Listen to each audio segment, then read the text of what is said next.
sakaling dumarating yung panahon na lumalabo at hindi nalilinawan yon dahil ginugulo talaga ng mga taong concerned dahil gusto nilang manggulo sa relasyon yung mag-asawa. God wants people to have partners. Ecclesiastes 4:9-11, two are better than one, because they have a good reward for their toil. For if they fail, one will lift up the other. But woe to one who is alone and falls and does not have another to help. Again, if two lie together, they keep warm. But how can one keep warm alone? Mas mainam daw may kasama. Kung natumba kami, magbangon man lang sa'yo. Merong aakay sa'yo kung kailangan mo. At kung sobrang ginaw na nararanasan sa maraming bansa, hindi sa atin, na mainam naman daw na meron kang katabi. Dahil ang body heat ng katabi mo ay makakatulong para hindi ka maging yelo, hindi ka manigas sa lamig. In other words, maraming practical purposes and maraming practical advantages na may kasama sa buhay. To strengthen togetherness, God designed desire between partners. Hindi masama ang pagnanais, pagnanasa na makasama ang iyong asawa.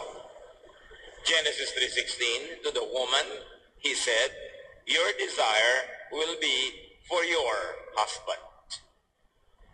So hahanap-hanapin mo ang iyong asawa, iibig-ibigin mo siya'y makatabi, makapiling, makaisa, but not to blossom for anyone else's husband, and definitely not to blossom for anyone who is not her husband. Malinaw, magnanasa ka, hahanap-hanapin mo ang iyong sariling asawa. Hindi asawa ng iba, o hindi naman yung hindi mo naman asawa. Desire is God-given. So do not demonize desire, but just stay focused on the right object. Yung iba namang sobrang relihiyoso, lahat ng uri na lamang ng mga ganitong damdamin at desire, minamasama. Basta nakatuon sa tamang object, it is sacred, it is God-given. Isineselebrate nga ang ganyang desire, yung ganyang love, sa Song of Solomon. In fact, in chapter 2, 4-7, we have an example. You led me to your banquet room and showered me with love. Refresh and strengthen me with raisins and apples. I am hungry for love. Put your left arm under my head and embrace me with your right arm. Young women of Jerusalem, promise me by the power of deer and gazelles, never to awaken love before it is ready. Ang mga pag-uulat at ang mga nakasulat sa Song of Solomon, sometimes called Song of Songs, itungkol sa celebration of physical love between a couple. And it is never malicious, it is never bad, because God designed our human bodies, and God designed that there should be desire, but that desire must have a correct object. At sinabi dito ng tinig ng babaeng nagsasalita sa part na ito ng Song of Solomon, sabi, mga kababaihan ng Jerusalem, at siyempre babaihan kahit saan, mga kababaihan, huwag niyong mapukaw-pukaw, huwag niyong magising-gising, no? Ang pag-ibig, ang pagnanasa, bago kayo maging tunay na handa. Disastrous. Pag ang aga-aga pa, gising na yung desire mo. Once awakened, love or desire is to be satisfied by the partner. That is the godly design. Love and desire must be watched over, managed, and controlled. Kung hindi, magkakagulo ang mundo. Pagka ang desire mo ay hindi naman for your own spouse, for your own partner, ano mangyayari? Mga agaw ka ng partner ng may partner, pagtataksilan mo ang partner mo dahil may desire ka sa iba, magkakagulo-gulo. That is why premarital sex is forbidden in Scripture. Because you should not awaken desire before you are ready. And what does readiness mean? That you have your own lawfully wedded spouse. Kabata-bata mo, wala ka pang tunay na asawang sa'yo, gigisingin mo na ang lahat ng iyong damdamin. Pag naman nagising na yan, ayaw na niya matulog hanggang mamatay ka. So anong mangyayari? Mapabalisa ka, mag-ahanap kung saan-saan. And when there is no legitimate partner, it seeks enjoyment from just anyone. And the result is social chaos. Pero huwag nating mamasamain yung desire. Meron siyang tamang lugar. Sa mga mayroon ng mga asawa, meron kayong partner, kinikilala nyo, kinikilala kayo, kinikilala ng mga nasa paligid sa inyo, walang gulo kung sino talaga, alam ng lahat ito ang inyong partner, be and stay desirable to your spouse. Kaya kuminsan may wisdom yung mga duot ng mga Arabong babae, yung burka o yung abaya, nakasuklob ang isang pagkalaki-laking itim na tela sa katawan ng babae at sa bahay lang niya, sa piling ng kanyang asawa, hinuhubad yon dahil hindi naman niya pinapakita ang mga iba't ibang bahagi ng kanyang katawan sa ibang lalaki. Kung mag-desire lang sa kanya, hindi naman niya asawa, yan ang mangyayari. Hindi nagkagulo. May wisdom din yon. Minsan lang nga, extreme yung paggamit. Anong mapapala mo na ipaghalandakan mo sa buong barangay ang iba't ibang bahagi ng iyong katawan, pag nasaan ka ng lahat, habul-habulin, pagkatapos, hindi ka naman asawa nila. So, ano magiging mangyayari sa'yo? Magiging asawa ka ng bayan. O sasabikin mo ang lahat, pagkatapos hindi mo naman sila i-accommodate hanggang sila magkaulul-ulul at mabaliw-baliw sa pagnanasa sa'yo. Magulo. Kaya tinuturo sa scripture, igalang ang katawan, huwag masyado yan ipakita kung kani-kanino na hindi mo naman asawa. Kasi magulo ang magiging bunga niya. Bilang paggalang din ng babae sa kanyang asawang lalaki, at ganoon din naman ng lalaki sa kanyang asawang babae. Hindi niya ipinasisilip, ipinapakita kung kani-kanino ang mga bahagi ng kanyang katawan, lalo ang mga masiselan. Kasi what's the point in arousing people when you're not going to bed with them anyway because they are not your spouse? Dapat ang lahat may kaayusan. Kung ang pagkakaroon ng partner ay mahalaga at nagbibigay ito ng napakalalim, gandang kasiyahan sa buhay, kung gayon, dapat itong alagaan. Dapat ito ipagtanggol mula sa iba't ibang mga panganib at banta na nanggagaling sa iba't ibang taong hindi mo naman nasawa. Now, the partnership is God's gift. It is a favor to be enjoyed from God. Yung partnership na ganyan, regalo ng Diyos. Hindi dapat nagiging problema kasi regalo yan ng Diyos. Pero maraming regalo, pag hindi mo inalagaan, hindi mo inaayos ang paggamit, nagiging problema. Napaka-favorable ng pagtingin ng Bible sa pagkakaroon ng asawa ng tao. Deuteronomy 24 verse 5, Moses said to Israel,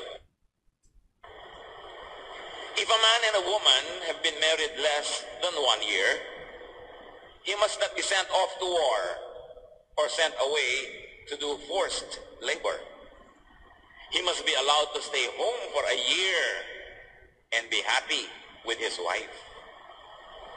Alam niyo mga lalaki noong unang panahon, pag tinawag ka patungo sa giyera, drop everything, fight for your country.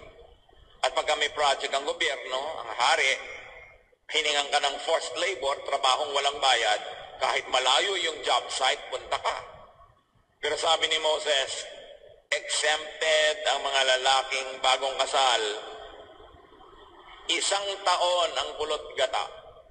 1 year ang honeymoon. Hindi sila isasali sa mga giyera at hindi sila isasali sa forced labor.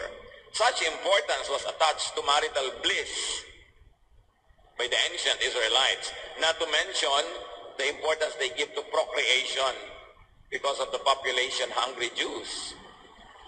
Lagi nila gustong dumami dahil lagi sila nakikipagyera. Therefore, mahalaga na pagbigyan mo ang mag-asawa na makapagsarilinan ng 1 buong taon. Kaya mas saklap yung kakakasal pa lang ngayon, bukas mag-a-abroad na. After 1 week, mag-a-abroad na. Nauunawa natin ang pangangailangan ng mga tao sa trabaho.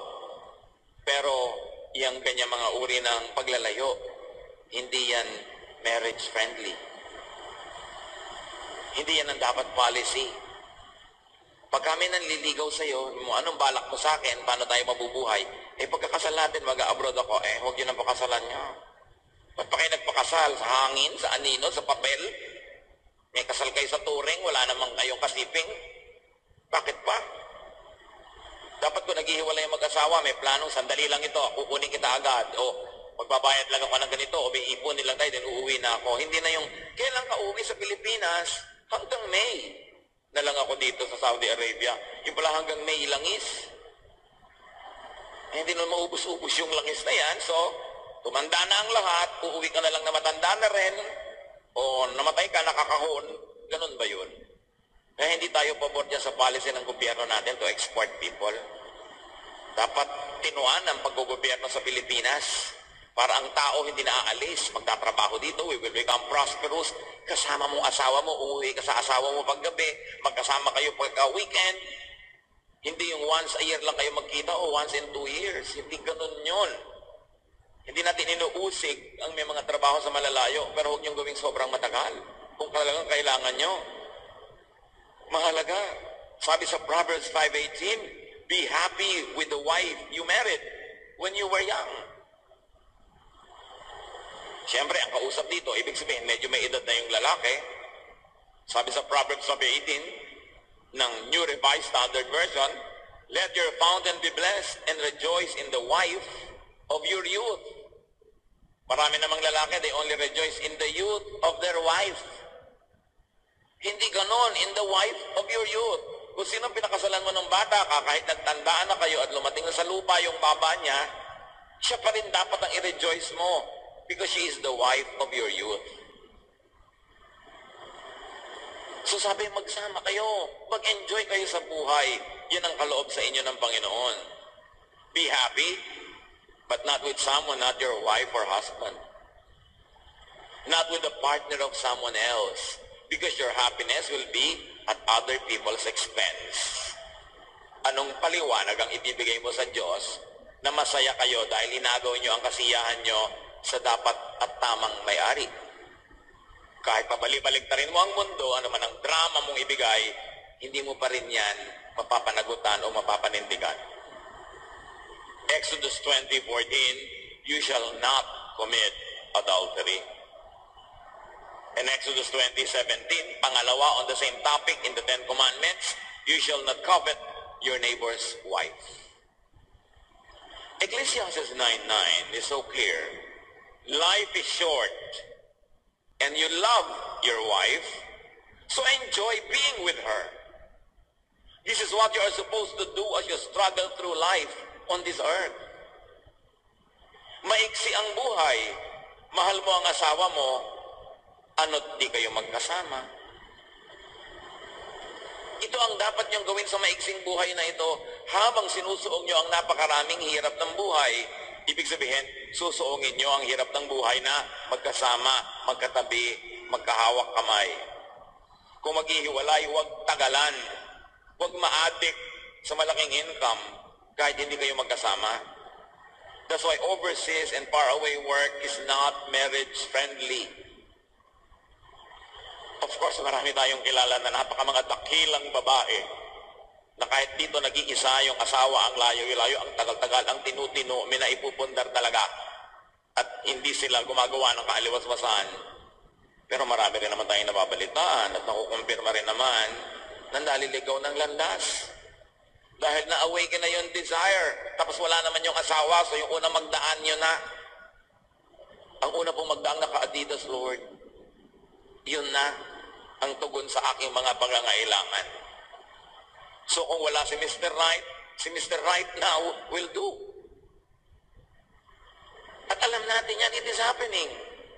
That's why we always implore people, if you're going to separate for financial reasons, don't separate too long. Huwag sobrang tagal. What will happen to the natural desires? What will you do with the natural desires? When mismanaged, long-distance work or prolonged separation could be a major threat to marriage. Ang gobyerno natin, laging ipinaghahalandakan ang napakaraming padala na pera ng mga OFWs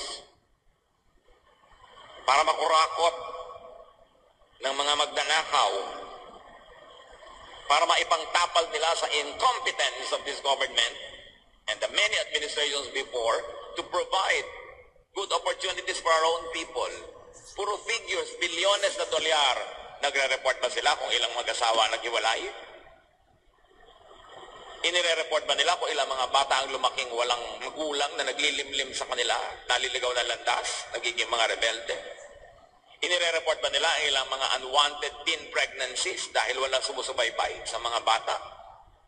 That is the other side of the otherwise rosy OFW story. Maraming at malaki ang social cost. Not to mention the moral cost.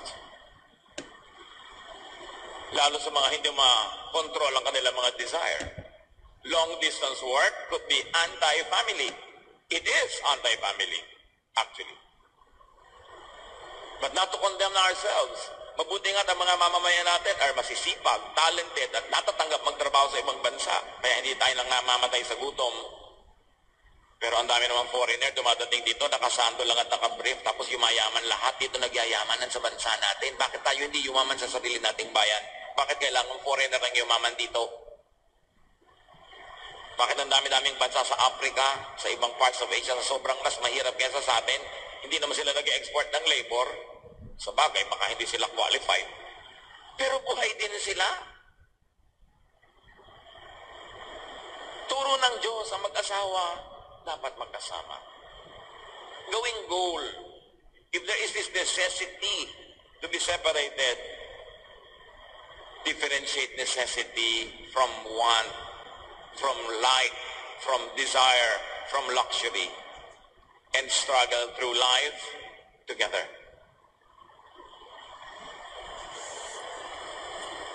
Kung may haharapin, susuungin na hirap sa buhay, kailangan magkasama. Nakikita niyo ba ang social cost pag magkakahiwalay? Ang isang taong nagtatrabaho abroad, hindi na nakaka-attend ng mga birthday ng anak, graduation, mga skit sa school, ng mga maliliit na mga mahahalagang bagay. Sandali na lang umuwi. So pag nagbabakasyon, pag nakakita masama ang asal ng mga anak na hindi maituwid, hindi mapagalitan dahil malayo na nga loob sa kanya, di lalong lalayo pa. So anong gagawin ng magulang? Susuhulan ng anak, ibibili ng ganito, ibibili ng ganon para mahulog ang loob. Ang nangyayari, ang tingin lang ng mga bata sa magulang, provider of material things, lugi, yung ang tagal-tagal na nasa abroad, pag isang lalaki naglalaban ng mamalansya na may malengke, nagluluto, nagliligpit, mag-isa, 20 taon, 30 taon, tapos pag uwi mo, malalayo loob sa'yo ng mga anak mo, at baka nawala pa yung asawa mo. Anong uuwian mo? Isang bunggalong nakasangla pa. Kung hindi na ibenta. Hindi naman lahat gano'n ang kwento. Pero maraming gano'n. Iwasan natin yan. Try to see what you can do na magkasama. Hindi dapat first choice ang maglayo agad. Yun dapat ang last choice. Proverbs 18:22, a man's greatest treasure is his wife. She is a gift from the Lord. Yung kasama nyo ang wife nyo, tingnan nyo nga. Hindi ba talagang treasure? Not money, not big income earned away from her. Or reverse it from your husband if the wife is the one who is away. Proverbs 18:22 ng New Revised Standard Version. He who finds a wife finds a good thing and obtains favor from the Lord. Proverbs 19:14, you may inherit all you own from your parents, but a sensible wife is a gift from the Lord. Pwedeng ang dami mong manahin sa magulang mo, mabuti. Pero yung matinong asawa, regalo yan ng Panginoon. Dapat pahalagahan. So put premium value to your spouse, be it husband or wife. The partnership should be spent in togetherness. Pero text ng text, I love you pala, bakit wala ka dito sa tabi ko? Dapat gumagawa tayo ng paraan para hindi itinetext, kundi ibinubulong mo sa tenga ko na nararamdaman ko pa yung mainit mong hininga habang ibinubulong-bulong mong I love you. Ganun ang gusto kong mangyari. At dapat yun ang goal. Separation should be avoided and if inevitable for a while, minimized. Paiksiin. 1 Corinthians 9, 4-5, sabi ni Paul, do we not have the right to our food and drink? Do we not have the right to be accompanied by a believing wife, as do the other apostles and the brothers of the Lord and Cephas? Wala ba kaming karapatan na sa aming mga pagmimisyon, pagpupunta noon at dito ay magsama ng asawa?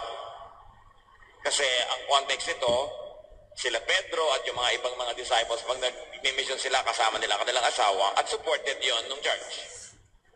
So sabi ni Paul, hindi rin ba ako entitled dyan? But of course, what we know about Paul is that he was unmarried naman until his dying day. But he was just saying, and what we like to get from what he said was that, yes, even in missions, dapat kasama yung asawa. Unfriendly naman to family yung mga churches na nagpapadala ng mission, tapos yung lalaki lang ang lalakad na iiwan yung babae. Kung prolonged missions, dapat kasama. Pati mga kumpanya, i-assign ka sa dulo ng daigdig, tapos malayo sa pamilya mo. Kaya dapat, ang galing ka, mahusay, qualified, so you can demand, nakasama ko dapat ang asawa ko at mga anak. Marami nagtatanong sa inyo yung lingkod sa Facebook, naisama ko naman po ang aking asawa at mga anak dito abroad sa Middle East kasi allowed naman ako na gawin yun. Kaya lang po, konti lang nasi-save namin kasi ang gastos dito, ipapadala ko na lang ba uli ang mga bata sa Pilipinas para alagaan ang mga lola? Ipapadala mo yung mga bata sa Pilipinas para lumaki ang savings mo. Ba't di mo bilangin yung loss kung lumalaki silang di mo kasama? Bakit hindi mo bilangin as savings yung araw-araw nagkikita kayo, sabay-sabay kayo nakakapaghapunan, kahit hindi kayo masyadong marami nasi-save? Alin ba talaga ang mahalaga? Yung pera o yung pagsasama-sama ninyo? Kaya lagi ko ipinapayo, well, kahit konti lang nasi-save nyo, mabuti magkakasama kayo. Kesa hindi. Kumisa kasi save ka ng save dahil pinauwi mo sila. Pampiyansa mo lang pala dahil magkakakaso yung tao o pampa-hospital dahil kung ano-anong nangyayari sa kanya ng mga hiwaga dahil hindi mo nababantayan. 1 Corinthians 7, 4-5, tungkol na naman ito sa pagiging physically together. The wife does not have authority over her own body, but the husband does. Likewise, the husband does not have authority over his own body, but the wife does.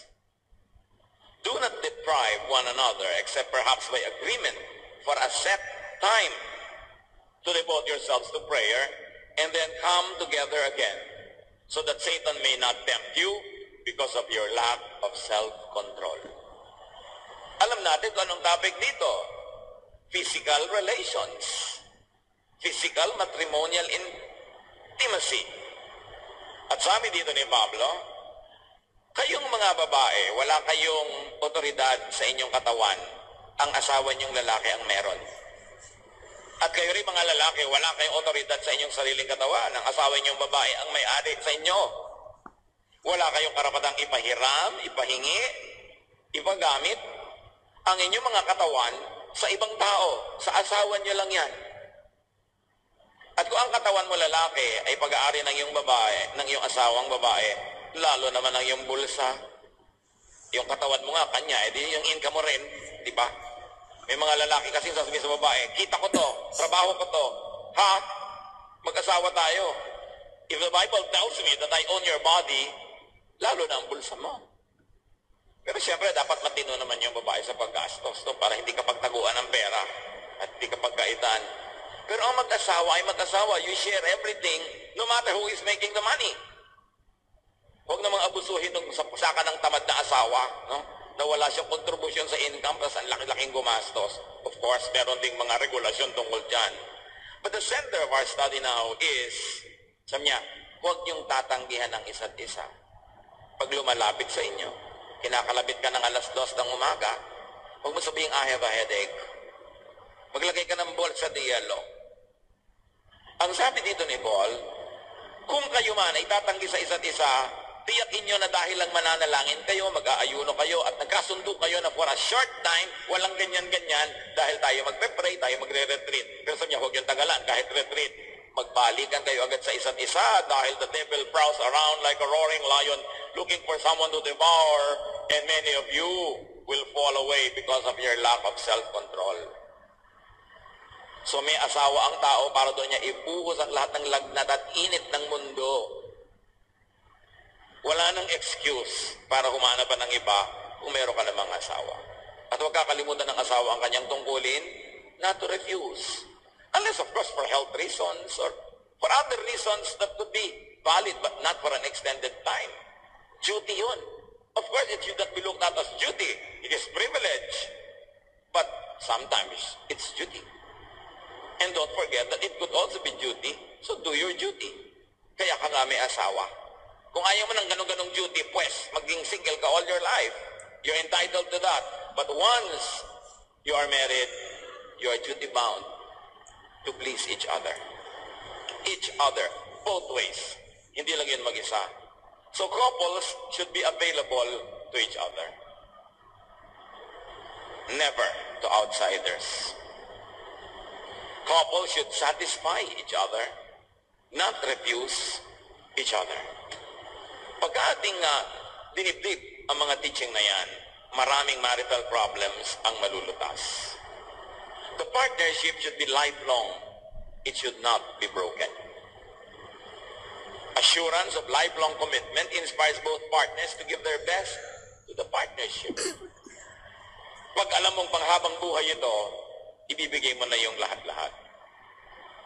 Kaya ulitin natin ang Matthew 19, 5-6. Jesus said, "A man will leave his father and mother and be united to his wife, and the two will become one flesh. So they are no longer two, but one flesh. Therefore, what God has joined together, let no one separate." Nothing should separate a couple. Okay, let's add no one, no other people, including themselves.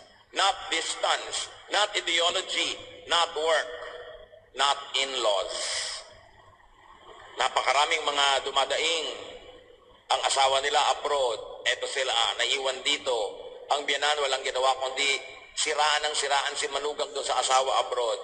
Tapos ang hinala ng manugang, gusto kasi niya ang biyanan sa kanya mapunta ang remittance. Kumisa naman talagang yung asawa, sobrang daming himalang ginagawa. Nagsusumbong na tuloy yung mga magulang nitong nasa abroad kasi naaawa sila. Dahil nawawaldas ang kita. Sino man ang guilty, yun ang dapat magbagong loob. Pero hindi dapat paghiwalayin because God hates divorce. Yung God hates divorce na yan, very misunderstood. Sobrang misunderstood, therefore misleading. Malachi 2:16, "I hate divorce, says the Lord God of Israel, and I hate a man's covering himself with violence as well as with his garment, says the Lord Almighty." So kinamumuhian daw ng Diyos ang divorce. Pagkatapos niya, kinamumuhian daw niya ang pagbibihis ng isang lalaki ng violence na parang ito ang kanyang damit. In other words, violence is associated with divorce. Malachi 2:16 is further understood when you read the contemporary English version. The Lord God, all-powerful of Israel, hates anyone who is cruel enough to divorce his wife. So take care never to be unfaithful. So here, it is not divorce itself that is hated by God, but God hates men who use their power as men to divorce their wives and put them to a great disadvantage. Nung araw kasi, lalo sa Israel, ang divorce, lalaki lang ang nag-i-initiate. At ang lalaki, sabihin lang sa'yo, ayoko na sa'yo, divorce na kayo.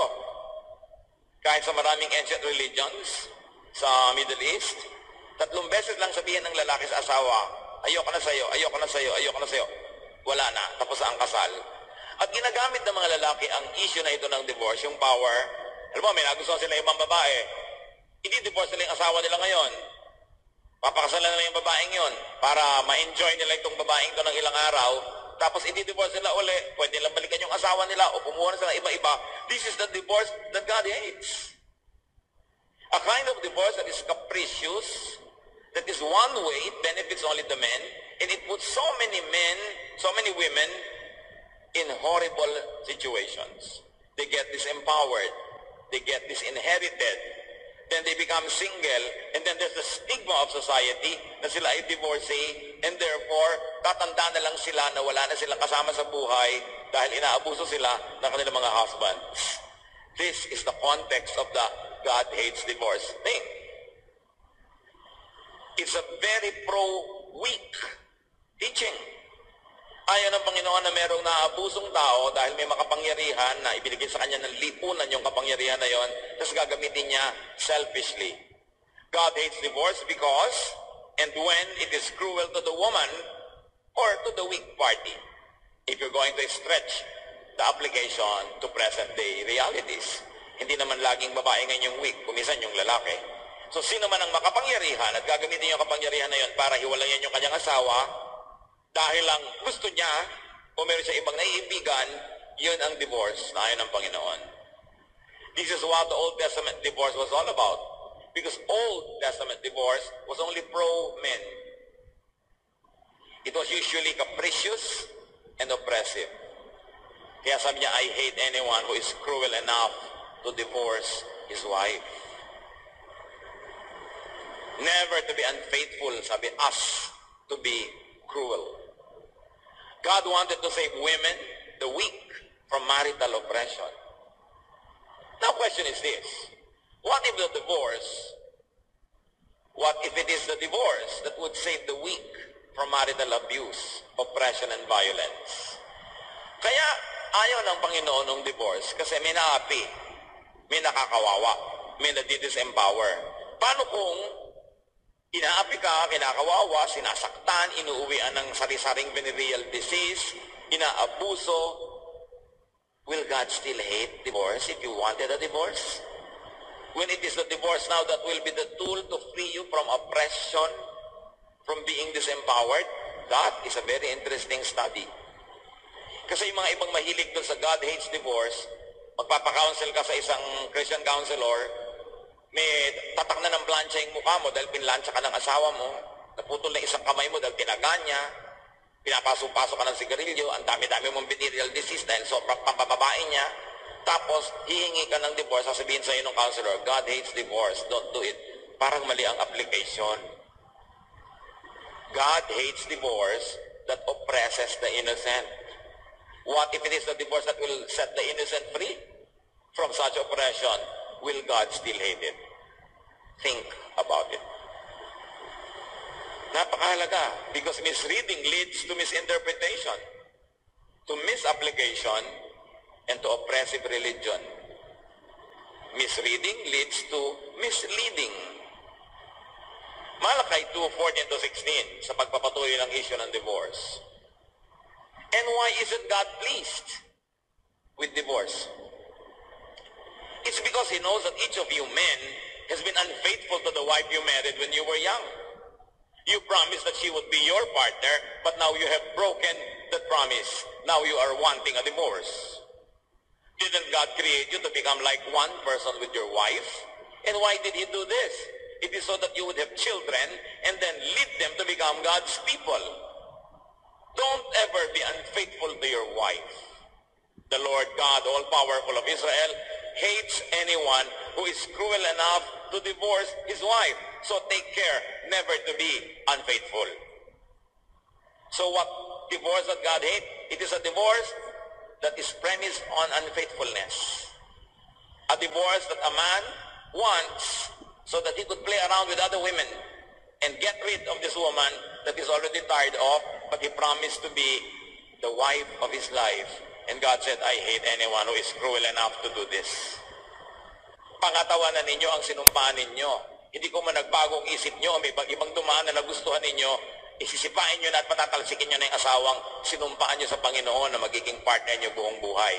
That is a divorce that God hates.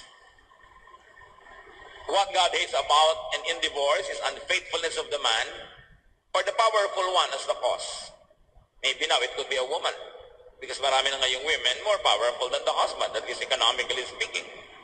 What God hates about and in divorce is the cruelty that accompanies it and the abuse of women. or whoever is weaker. Still on the issue of divorce, Matthew 19:7-9, why then, they asked, did Moses command that a man give his wife a certificate of divorce and send her away? Jesus replied, Moses permitted you to divorce your wives because your hearts were hard. But it was not this way from the beginning. I tell you that anyone who divorces his wife, except for sexual immorality, and marries another woman, commits adultery. Sabi ko nga yun ng Diyos ng divorce, bakit si Moses nagturo na gumawa ng certificate of divorce? Ibig sabihin, tinatanggap ni Moses ang divorce. Sabi ni Lord, sobra kasing titigas ng ulo nyo. Hindi kayo mapaawat at mapigil. Kaya niregulate na lang ni Moses. At least sinabihan kayo, magbigay kayo ng certificate of divorce. Bakit? Hindi-divorce kita, verbal lang. I don't like you, I don't like you, I don't like you. Di-divorce na. Tapos, makikisipin siya sa iba. Tapos babalikan ka, ipipilit na asawa ko pa uli. At least may ilalabas kang certificate. Oy, eto certificate, di-divorce mo na ako, no? Huwag ka nang bumalik dito. Kaya, protection na naman ng women yung certificate. At kung di-divorce siya na hindi naman dahil sa immorality, tapos may lalaking naawa sa kanya o umibig at gustong samahan siya sa kanyang buong buhay, ipapakita niya, oh, divorce ako, certificate ito, so I'm free. Meron siyang chance. Kaya yung regulasyon na yon, again, to protect the aggrieved party from lifelong suffering just because she was abused by this man who just dismissed her from his life. Dapat inuunawa natin lahat ng mga teachings sa divorce, hindi yung basta sabi mo, God hates divorce, don't divorce. So, i-judge mo lahat ng mga divorced people. We don't know what happens in people's lives. We don't know why they had to divorce. Kaya dapat hindi mo ginagamit yung verse para mang-oppress. In fact, the verse, when used correctly, sets free. The man, the instigator of the divorce, is the guilty party if the reason is for his own adultery and the conduct is cruel. If he wants a divorce, and then the man who remarries commits adultery. So you see, the burden goes to the one who wants a divorce for very flimsy and shallow reasons. The woman in this case is presented as the kawawa one. Yung mga iba kasi nung araw, they want divorce just for a marriage. Kahit wala naman talagang offense. Sabi, alam nyo, ang talagang pwede nyo i-divorce ang wife nyo kung adulterous. Dahil sinira niya yung covenant nyo. Pero liban dyan, hindi dapat. Hindi magdi-divorce ka dahil mabaho pa niya. Kailangan siya humili. Ano-ano mga irreconcilable ng mga differences na ini-invento lang support. Pero often if you work together, work hard, you can resolve it. Matthew 19:9, I see that if your wife is not committed some terrible sexual sin, you must not divorce her to marry someone else. If you do, you are not faithful. So laging ibilinaw, ano ibig sabihin nung I think God hates divorce. Si Paul, sabi niya sa 1 Corinthians 7:10, to the married I give this command, and then inilinaw niya, not I, but the Lord, a wife must not separate from her husband. Again, ano na naman ang reason? You must not separate from your husband dahil gusto mo lang sumama sa iba. Pero kung siya ay guilty of adultery, naging unfaithful siya sa iyo ganon, then you have grounds because adultery is a ground for separation. Pero hihiwalay ka dahil lang may iba ka nagustuhan, sabi niya, you must never do that. It is important. Separation for selfish reasons is what God hates. But the separation is the one that will set you free from oppression, from a horrible, terrible, nightmarish life. Do you think God will condemn you? God is good. God is kind. Kung kasi sa culture ng maraming churches na itinayo ni Paul, yung mga babae, mga prominente, nandi-divorce ng asawa, mga ano sila, mga liberated. Kaya, sinasabi ni Paul, ino-order ko sa lahat ng mga churches. 1 Corinthians 14:33-34, for God is not a God of disorder, but of peace. As in all the churches of the saints, women should be silent in the churches, for they are not permitted to speak, but should be subordinate. Ngayon, ginagamit ng marami itong verse para pagbawalan lahat ng babae ngayong modern times na mag-preach, mag-teach, mag-lead. Remember, nung sinabi ni Paul that in all the churches of the saints, what he had in mind were the Corinthian churches, the churches in the Greco-Roman world that he founded and he administered. And the women in those cities, in those places, were very aggressive sometimes, and they were the ones leading mga divorce proceedings, and they are the ones usurping authority from people, kaya sila binawalan. But it was not meant to be a pagbabawal in all places, at all times, forever and ever. May specific recipient, may specific context, yung command. And once you misuse it, hindi mo na ngayon papayagan ng mga babae na magsalita, na mag-lead, dahil sabi, I forbid all people, all churches of the saints, for the women to be silent in churches. Itanong mo, aling churches nun ang tinutukoy?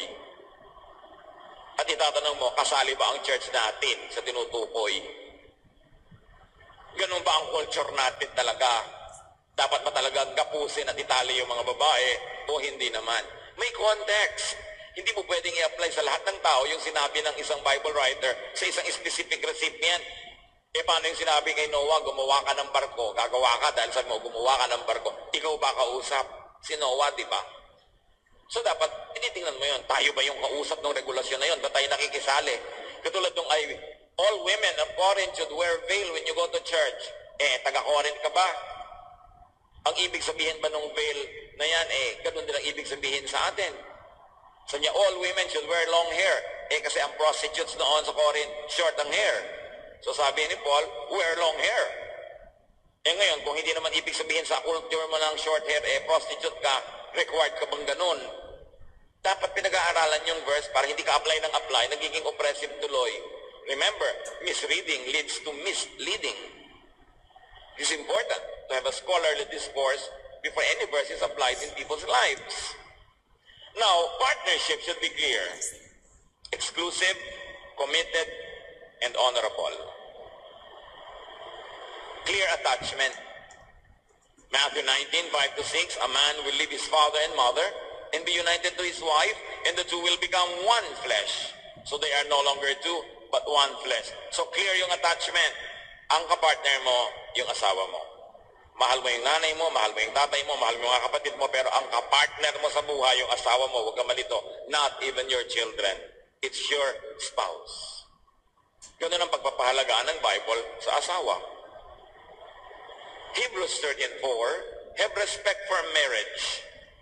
Always be faithful to your partner because God will punish anyone who is immoral or unfaithful in marriage. So respect your marriage and respect the marriage of other people. Huwag kang makigulo at makisali sa partnership ng mag-amag-asawahan na hindi ka naman kasali. Proverbs 38:19, there are 3 or 4 things I cannot understand. How eagles fly so high, or how snakes crawl on rocks, how ships sail the ocean, or how people fall in love. Mahiwaga daw talaga niya. But people fall in love, stay in love, but keep the love exclusive. Stay together as long as and whenever you could. Respect your spouse. Be nice to your spouse. Give to and forgive your spouse. Be faithful to your spouse. And grow together with your spouse. Mahirap yung you grow apart. Nagkakaiba ng mundo nyo, magkaiba na kayo mag-isip. Ang kasunod nun, hiwalayan. And enjoy life with your spouse. Paano yung mga hindi nabiyayaan ng asawa, walang partner dahil walang available, o dahil hindi pwede, or for whatever reason? We should all be sensitive to those who don't have their own spouses. We should be kind and supportive of them. At yung mga walang asawa, hindi na magkakaasawa pa, o gustong-gusto pero wala naman, draw inspiration from Paul and other people in the Bible who are unmarried but nevertheless accomplished great things for the Lord and had full, meaningful lives. But if you are gifted by the Lord with a spouse, cherish your spouse. Hindi siya perfect. At kung perfect siya, hindi ka bagay sa kanya. So pasalamat ka, hindi siya perfect. Pareho lang kayo. Pahalagahan niyo inyong mga asawa. Laging patawarin. Suportahan. Unawain. May kanya-kanya rin mga pangangailangan. At tandaan ninyo, ipaglaban ninyo ito na tagalan, habaan ang pagsasama, paiksiin ang mga oras na hindi kayo magkasama. Panginoong Diyos, pagpalain mo po ang lahat ng mga meron ng binigay niyong kapartner sa buhay na maging maganda, maayos, matiwasay, sagana ang kanilang mga buhay ng magkasama. At sa mga wala naman, Panginoon, na ganitong uri ng biyaya na na-enjoy, teach every